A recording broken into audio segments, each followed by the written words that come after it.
안녕하십니까? 사도행전 강의 33번째 시간, 교회를 이끄는 힘, 교회를 이끄는 힘이라는 제목으로 하나님 말씀 증거하도록 하겠습니다. 본문의 말씀 사도행전 12장 1절로 12절에 있는 말씀 가운데 2절부터 있는 말씀 함께 읽습니다. 요한의 형제 야고보를 칼로 죽이니 유대인들이 이 일을 기뻐하는 것을 보고 베드로도 잡으려 할세 때는 무교절 기간이라. 잡음에 옥에 가두어 군인 내식인 내패에 맡겨 지키고 6월절 후에 백성 앞에 끌어내고자 하더라. 이에 베드로는 옥에 갇혔고 교회는 그를 위하여 간절히 하나님께 기도하더라. 함께 찬미하도록 하겠습니다. 하나님은 너를 만드신 분, 너를 가장 많이 알고 계시며, 하나님은 너를 만드신 분, 너를 가장 깊이 이해하신단다. 하나님은 너를 지키시는 분, 너를 절대 포기하지 않으며, 하나님은 너를 지키시는 분, 너를 쉬지 않고 지켜보신단다. 그의 생각 셀 수 없고 그의 자비 무궁하며 그의 성실 날마다 새롭고 그의 사랑 끝이 없단다. 오늘 사건은 베드로의 세 번째 투옥 사건을 다루고 있습니다. 사도행전의 누가는 계속해서 베드로의 모습을 예수님을 따라 고난까지라도 함께 걸어가는 모습으로 사도행전에서 보여주고 있습니다. 병자를 고치고 가르치며 복음을 전하는 베드로의 모습 하나하나가 예수님처럼 행동하고 말하고 있었으며, 심지어 고난까지라도 예수님처럼 당하기를 베드로는 주저하지 않았습니다. 그리고 이 모습은 베드로의 모습일 뿐만 아니라 초대교회의 모습이었습니다. 그렇다면 초대교회와 베드로를 이런 모습으로 이끈 힘은 무엇인지 함께 살펴보도록 하겠습니다. 첫 번째, 교회는 지도자를 위해 기도해야 합니다.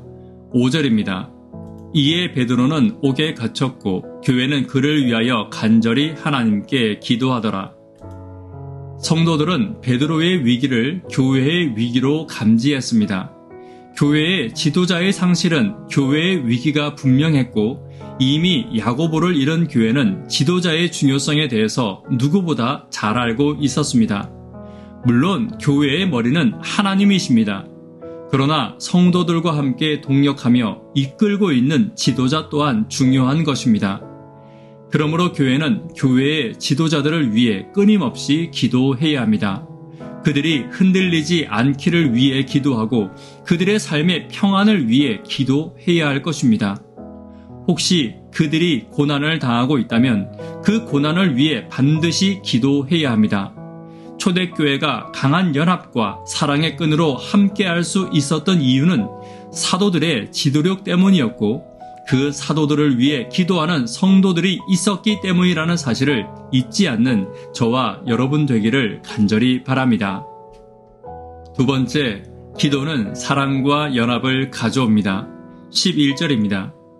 이에 베드로가 정신이 들어 이르되 내가 이제야 참으로 주께서 그의 천사를 보내어 나를 헤롯의 손과 유대 백성의 모든 기대에서 벗어나게 하신 줄 알겠노라 하여. 위기의 순간에 함께 모여 기도한다는 것은 교회의 사랑과 연합을 볼 수 있는 것입니다. 베드로가 붙잡혔고 야고보는 이미 사형을 당했습니다. 지도자들이 붙잡혔다는 것은 그들에게도 위협이 있다는 것입니다. 그러나 그들은 함께 모여서 기도하기를 먼저 했습니다. 피하고 자신이 살 길을 도모하는 것이 아니라 기도하기 위해서 다시 핍박받는 성도의 자리로 모인 것입니다. 이것은 초대교회의 사랑과 연합을 보여주는 증거입니다.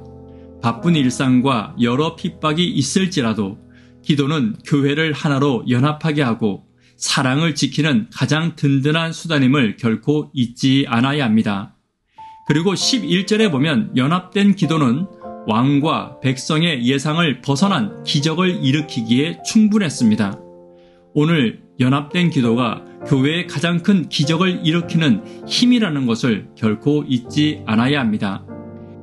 기도하는 교회는 연합하고 사랑하는 교회이며 연합하여 기도하는 교회는 기적을 일으키는 교회임을 결코 잊지 않는 저와 여러분 되기를 간절히 바랍니다. 세 번째입니다. 세 번째는 기도하는 교회는 하나님을 의지하는 교회입니다. 12절입니다. 깨닫고 마가라 하는 요한의 어머니 마리아의 집에 가니 여러 사람이 거기에 모여 기도하고 있더라. 고난 중에 성도와 교회가 해야 하는 일이 있다면 기도의 모습입니다. 본문은 그런 초대교회 모본을 잘 보여주고 있습니다. 당시의 교회가 물리적인 인간의 힘과 세상의 힘을 의지했다면 결국 더 큰 핍박과 불확실한 기적에 기대할 수밖에 없었을 것입니다. 그러나 초대교회는 하나님께 의지했습니다. 지금 교회도 마찬가지입니다. 전적으로 하나님께 기도하고 연합하여 기도할 때 악한 마귀의 방해와 핍박으로부터 자유로워질 수 있을 것입니다. 네 번째입니다. 네 번째, 기도하는 교회는 기적을 낳는 교회입니다. 5절의 기도가 12절의 기적을 가져왔음을 잊어서는 안 됩니다. 기도는 결코 기도만으로 끝나지 않습니다. 기도는 하나님의 역사하심으로 반드시 이어지게 되어 있는 것입니다. 내 눈에 보이지 않고 지금 이루어지지 않는다고 해서 기도가 공중에 사라지는 법은 없습니다. 기도는 반드시 하나님께 응답받으며 기도하는 교회는 승리하며 기적을 낳는 교회임을 잊지 않아야 합니다. 초대교회의 기도의 수많은 경험 가운데 이 사건이 기록된 이유가 분명 있을 것입니다. 오늘 기도의 능력과 연합된 기도의 힘을 경험하는 저와 여러분 되기를 간절히 바랍니다. 말씀의 결론 맺도록 하겠습니다. 교회를 이끄는 힘은 무엇입니까? 지도자들을 위해 기도하는 힘입니다. 기도는 사랑과 연합을 가져옵니다. 기도하는 교회는 하나님을 의지하는 교회이며 하나님을 의지하는 교회는 기적을 일으키는 교회임을 잊지 않는 저와 여러분 되기를 간절히 바랍니다. 기도 제목 함께 나누도록 하겠습니다. 전도회를 위하여 연합하여 기도 부탁드립니다. 학생, 청년, 어린이들을 위해서 기도 부탁드립니다. 기도로 연합하고 기도로 기적을 일으키는 교회가 되기를 간절히 바랍니다. 이 시간 개인적으로 기도하실 때 올려드리는 구도자 명단과 함께 기도해 주시기를 부탁드립니다. 감사합니다.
주